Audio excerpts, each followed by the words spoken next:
3 తరాలుగా ఆ కుటుంబం తెలుగుదేశం పార్టీతోనే నడుస్తోంది. 58 ఏళ్ల నుంచి టీడీపీలోనే ఉంటూ ప్రజల పక్షాన నిలబడి సేవలందిస్తోంది ఆ కుటుంబం.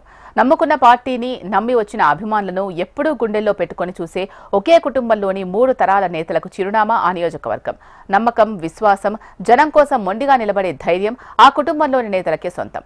నందమూరి తారక రామారావు 40 ఏళ్ల క్రితం పార్టీలోకి ఆహ్వానించినప్పుడు తమ నియోజకవర్గ రైతుల కోసం తెలుగు గంగా ప్రాజెక్టును నిర్మించాలని కండిషన్ పెట్టి అప్పట్లో టీడీపీలో చేరిన ప్రజల పక్షపాతిగా నిలిచిన వ్యక్తి దివంగత మాజీ మంత్రి బీజేఎముల వీరారెడ్డి. ఆయన వారసురాలిగా వచ్చిన ఆయన కుమార్తె మాజీ ఎమ్మెల్యే విజయమ్మలో కూడా అదే పట్టుదల కనిపించింది. తాత పట్టుదల, తల్లి ఔదార్యం, దాతృత్వంతో తర్వాతి తరం నాయకుడిగా నిలబడి రితేష్ రెడ్డి కూడా అదే బాటలో నడుస్తున్నారు. దివంగత బీజీవేముల వీరారెడ్డి అలియాస్ బద్వేల్ వీరారెడ్డి, ఆయన కుమార్తె విజయమ్మ, ఆమె కుమారుడు రితేష్ రెడ్డి. 3 తరాల ఈ నేతలు తెలుగుదేశం పార్టీని ప్రాణంగా, కార్యకర్తలు, అభిమానులే కుటుంబ సభ్యులుగా రాజకీయ ప్రయాణాన్ని సాగిస్తున్నారు. వీరి నాయకత్వం అంటే తెలుగుదేశం కార్యకర్తలకు, నాయకులకు ఏదో తెలియని ఉత్సాహం, ధైర్యం. వీరారెడ్డి కుటుంబానికి కూడా జిల్లాలోనే కాదు రాష్ట్ర వ్యాప్తంగా కూడా మంచి పేరుంది. మొదట 1967లో కాంగ్రెస్ ఎమ్మెల్యే అయిన వీరారెడ్డి ఎన్టీఆర్ పార్టీ పెడుతున్నప్పటికీ ఇండిపెండెంట్ ఎమ్మెల్యేగా కొనసాగుతున్నారు. ఇండిపెండెంట్ ఎమ్మెల్యే వీరారెడ్డిని టీడీపీలోకి ఎన్టీఆర్ ఆహ్వానించారట. ఆ సమయంలో మెట్ట ప్రాంతమైన బద్వేలు ప్రాంతంలో బ్రహ్మసాగర్ ప్రాజెక్టు నిర్మించి బద్వేలు ప్రాంత రైతాంగానికి అధిక నీటిని కేటాయింపులు చేస్తే తాను తెలుగుదేశం పార్టీలో చేరుతానని కండిషన్ పెట్టారట. ఎన్టీఆర్, వీరారెడ్డిలు చివరి వరకు ఆ ప్రాంత రైతుల కోసం, ప్రజల తాగునీటి కోసం కృషికి అండగా నిలిచారు.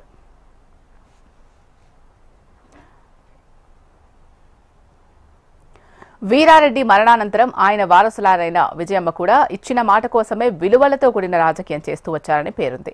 ఇదే క్రమంలో ఆమె తనయుడు రితేష్ రెడ్డి బద్వేల్ రాజకీయాలను తెలుగుదేశం పార్టీని నడిపిస్తూ వస్తున్నారు.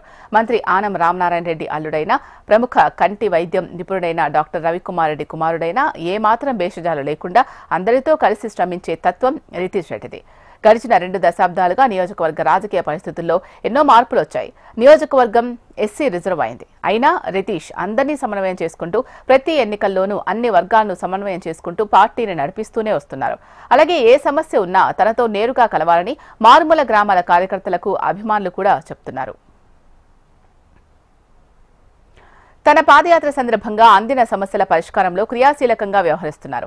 వర్గ ప్రాబల్యం అధికంగా ఉన్న పంచాయతీ, జిల్లా పరిషత్ ఎన్నికలతో పాటు మున్సిపల్ ఎన్నికల్లోనూ పార్టీ అభ్యర్థుల విజయం కోసం శ్రమిస్తూనే ఉన్నారు. తనకు నియోజకవర్గ ఇన్ఛార్జ్ పదవి తప్ప మరే పదవులు లేకపోయినా టీడీపీలోనే ఉంటూ ప్రజాసేవను కొనసాగిస్తూనే ఉన్నారు. తన తాత వీరారెడ్డి అడుగుజాడల్లో నడిచి ఈ ప్రాంతం యొక్క ప్రజలకు మెరుగైన సేవలు అందించాలని రితేష్ రెడ్డి తపన పడుతున్నా తన నియోజకవర్గం ఎస్సీ రిజర్వ్ కావడంతో కొంత ఇబ్బందిగా మారిందట. భవిష్యత్తులో ఏ అవకాశమైనా రావచ్చు, ఎమ్మెల్యే కాకపోతే ఎంపీగానైనా పోటీ చేయొచ్చు అనే ఆలోచనతో ఉన్నారట.